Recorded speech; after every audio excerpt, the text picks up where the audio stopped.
Whoa. The first Pharaoh. Ladies and gentlemen, welcome to the next thrilling, exciting, secondary, tertiary episode of part the next of the Reading Kaufman of the World with the history of the universe according to Louis Ginsburg and the legends of the Jews. Now we're gonna present more irrefutable historical facts about the universe history with the story of the first pharaoh. Wasn't that Narmer, the guy 3100, 30, 31, 3200 BC?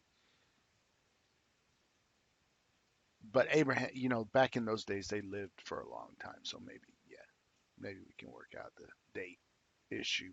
But in any event, the Egyptian ruler, whose meeting with Abraham had proved so untoward an event, was the first to bear the name Pharaoh. The succeeding kings were named thus after him. The origin of the name is connected with the life and adventures of Rakion Have Not. Rakion Have Not, a man wise, handsome, and poor who lived in the land of Shinar. Finding himself unable to support himself in Shinar, he resolved to depart for Egypt, where he expected to display his wisdom before the king Ashwerosh, the son of Anam. Perhaps he would find grace in the eyes of the king, who would give Rekian the opportunity of supporting himself and rising to be a great man. When he reached Egypt, he learnt that it was the custom of the country for the king to remain in retirement in his palace, removed from the sight of the people. Only on one day of the year he showed himself in public and received all who had a petition to submit to him. Richer by a disappointment, Rakian knew not how he was to earn a livelihood in the strange country. He was forced to spend the night in a ruin. Hungry as he was, the next day he decided to try to earn something by selling vegetables. By a lucky chance, he fell in with some dealers in vegetables, but as he did not know the customs of the country, his new undertaking was not favored with good fortune. Ruffians assaulted him, snatched his wares from him, and made a laughing stock of him. The second night, which he was compelled to spend in the ruin again, a sly plan ripened in his mind. He arose and gathered together a crew of 30 lusty fellows who just happened to be standing there. Uh, he took them to the graveyard and bade them, in the name of the king, charge 200 pieces of silver for every body they buried. Otherwise, interment was to be prevented.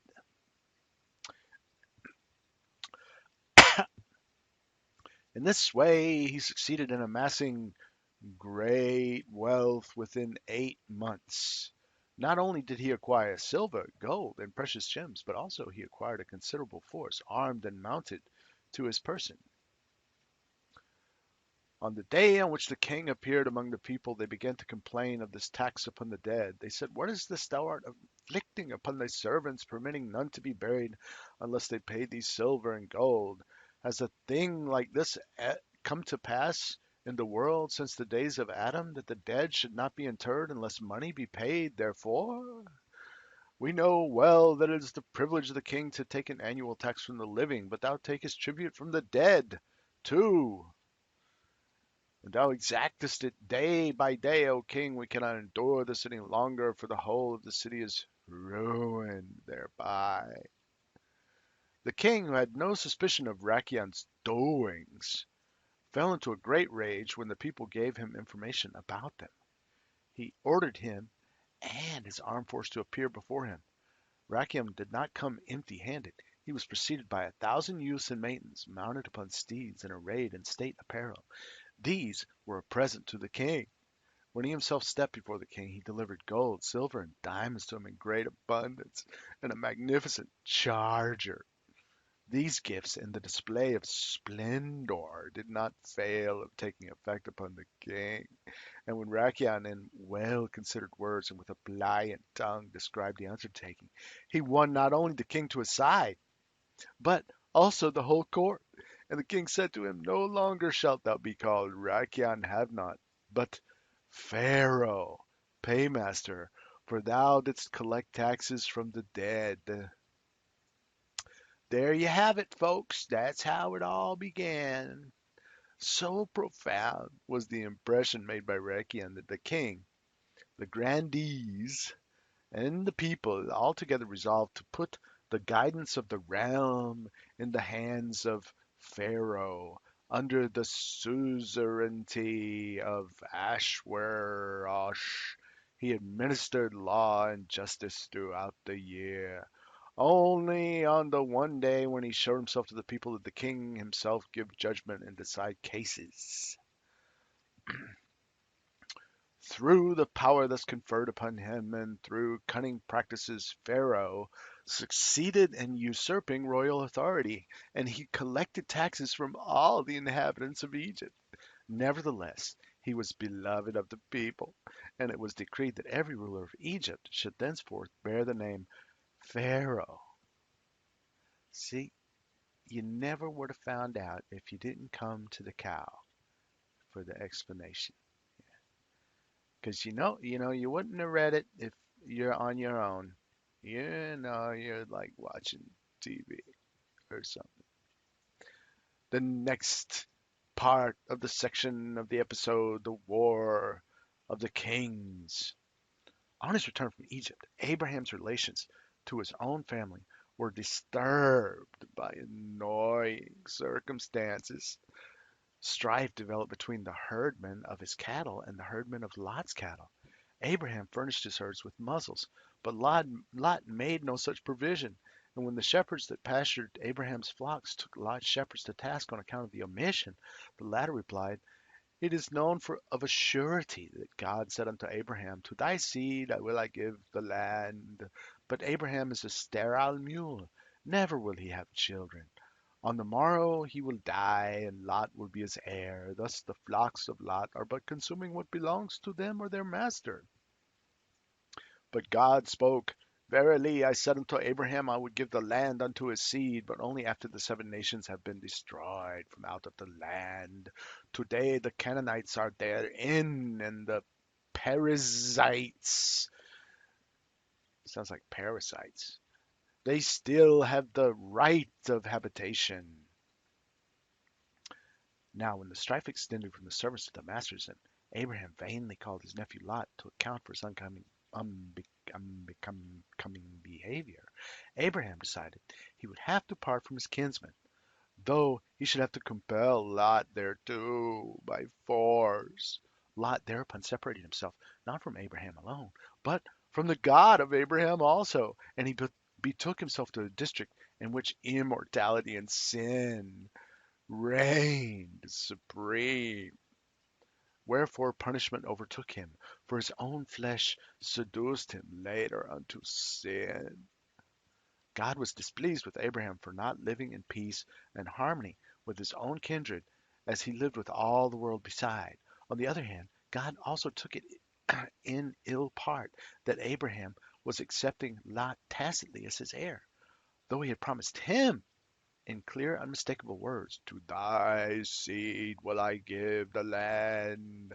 After Abraham had separated himself from Lot, he received the assurance again that Canaan should once belong to his seed, which God would multiply as the sand which is upon the seashore.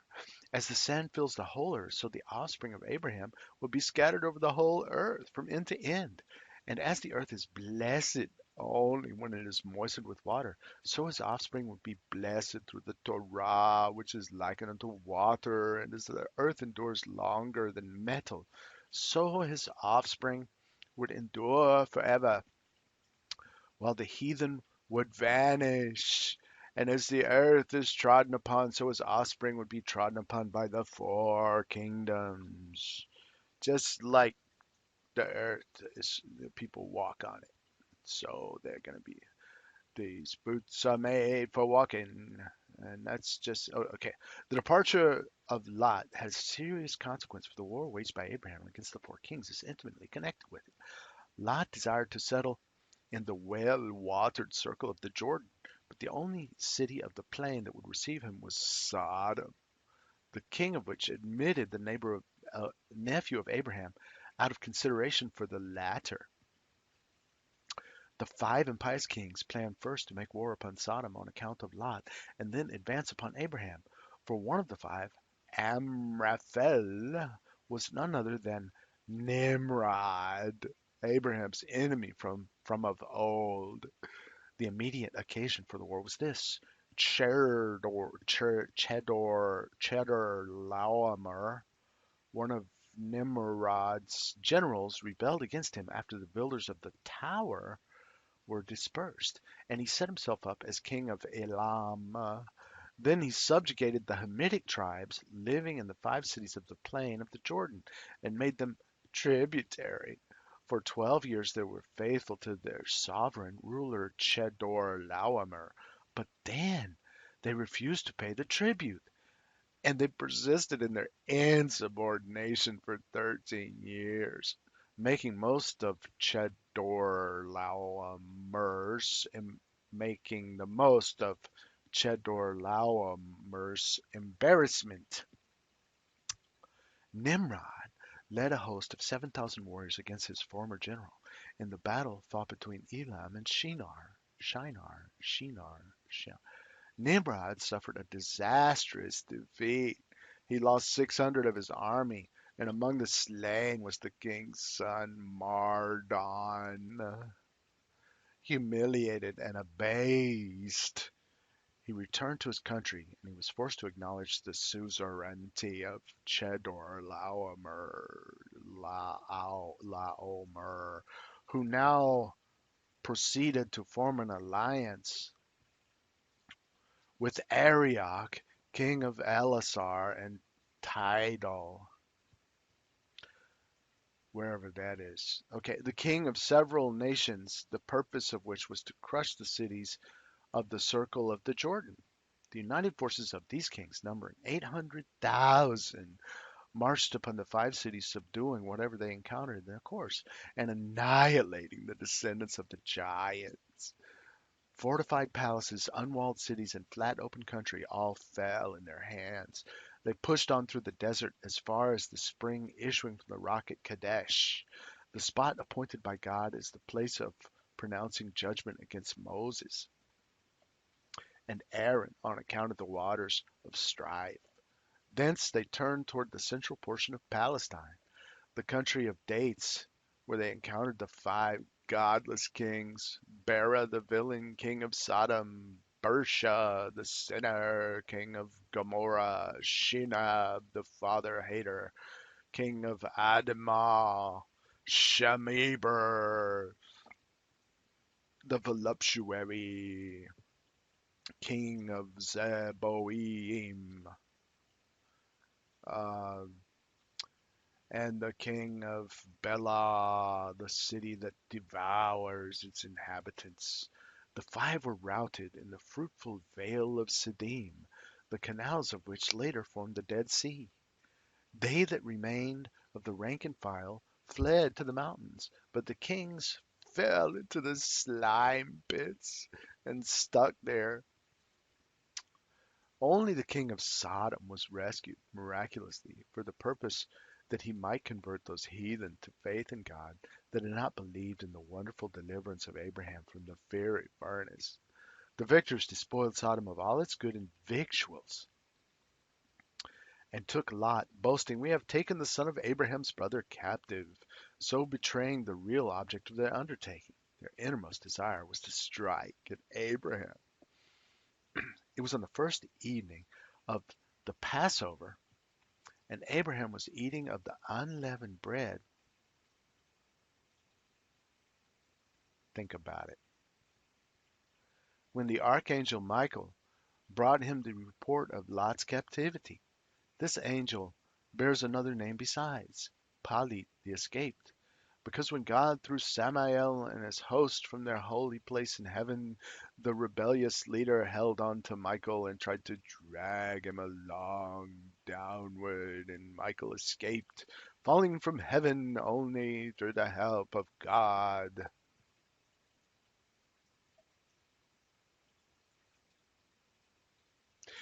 When the report of his nephew's evil state reached Abraham, he straightway dismissed all thought of his dissensions with Lot from his mind, and only considered ways and means of deliverance. He convoked his disciples to whom he had taught the true faith, and who all called themselves by the name Abraham. He gave them gold and silver, saying at the same time, "Know that we go to war for the purpose of saving human lives. Therefore do ye not direct your eyes upon money. Here lie gold and silver before you."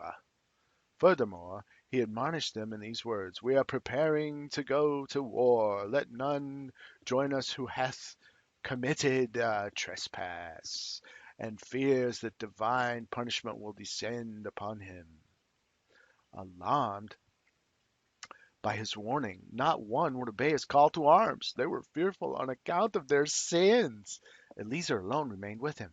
Wherefore God spake and said, "All forsook thee, save only Eliezer. Verily, I shall invest him with the strength of the 318 men whose aid thou didst seek in vain."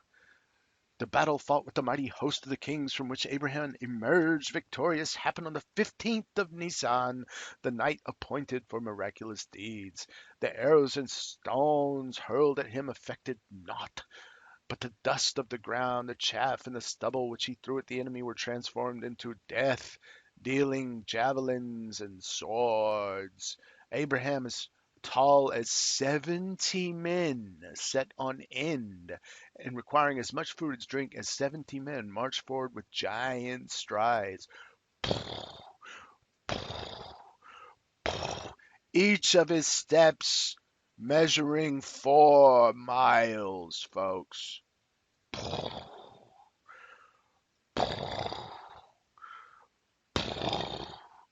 Until he overtook the kings and annihilated their troops. Further, he could not go, for he had reached Dan, where Jeroboam would once raise the golden calves, and on this ominous spot Abraham's strength diminished. Wah, wah, wah, wah. His victory was possible only because the celestial powers espoused his side. The planet Jupiter made the night bright for him. Jupiter was behind it, and an angel, Layla by name, fought for him. Whoosh, whoosh, whoosh. In a true sense, it was a victory of God. All the nations acknowledged his more than human achievement, and they fashioned a throne for Abraham and erected it on the field of battle. When they attempted to seat him upon it, amid exclamations of, "Thou art our king! Thou art our prince! Thou art our God!" Abraham warded them off. "I'm warding you off," and said, "The universe has its king, and it has its God." He declined all honors and returned his property unto each man. Only the little children he kept by himself. He reared them in the knowledge of God, and later they atoned for the disgrace of their parents. Somewhat arrogantly, the king of Sodom set out to meet Abraham. He was proud that a great miracle, his rescue from the slime pit, had been performed for him. 2. He made Abraham the proposition that he keep the despoiled goods for himself. But Abraham refused them and said, "I have lifted up my hand unto the Lord. God the Most High, who hath created the world for the sake of the pious, that I will not take a thread nor a shoe latchet, nor aught that is thine. I have no right upon any goods taken as spoils, save only that which the young men have eaten, and the portion of the men who tarried by the stuff, though they went down not though they went not down, though they went not down to the battle itself. The example of Abraham in giving a share of the spoils even unto men not concerned directly in the battle was followed later by David, who heeded not the protest of the wicked men and the base fellows with him, that the watchers who stayed by the stuff were not entitled to share alike with the warriors that had gone down to the battle. In spite of his great success, Abraham nevertheless was concerned about the issue of the war. He feared that the prohibition against shedding the blood of man had been transgressed, and he also dreaded the resentment of Shem, whose descendants had perished in the encounter. But God reassured him and said, "Be not afraid, thou hast but extirpated the thorns, and as to Shem, he will bless thee rather than curse thee." So it was, when Abraham returned from the war, Shem, or as he is sometimes called, Melchizedek, the King of righteousness, priest of God Most High, and King of Jerusalem, came forth to meet him with bread and wine. And this high priest instructed Abraham in the laws of the priesthood and in the Torah, and to prove his friendship for him, he blessed him and called him the partner of God in the possession of the world, seeing that through him the name of God had first been made known among men. But Melchizedek arranged the words of his blessing in an unseemly way. He named Abraham first, and then God. As a punishment, he was deposed by God from the priestly dignity. And instead, it was passed over to Abraham, with whose descendants it remained forever. That's how it happened, folks. As a reward for the sanctification of the holy name which Abraham had brought about when he refused to keep aught of the goods taken in battle, his descendants received two commands: the command of the threads in the borders of their garments, and the command of the latchets to be bound upon their hands and to be used as frontlets between their eyes.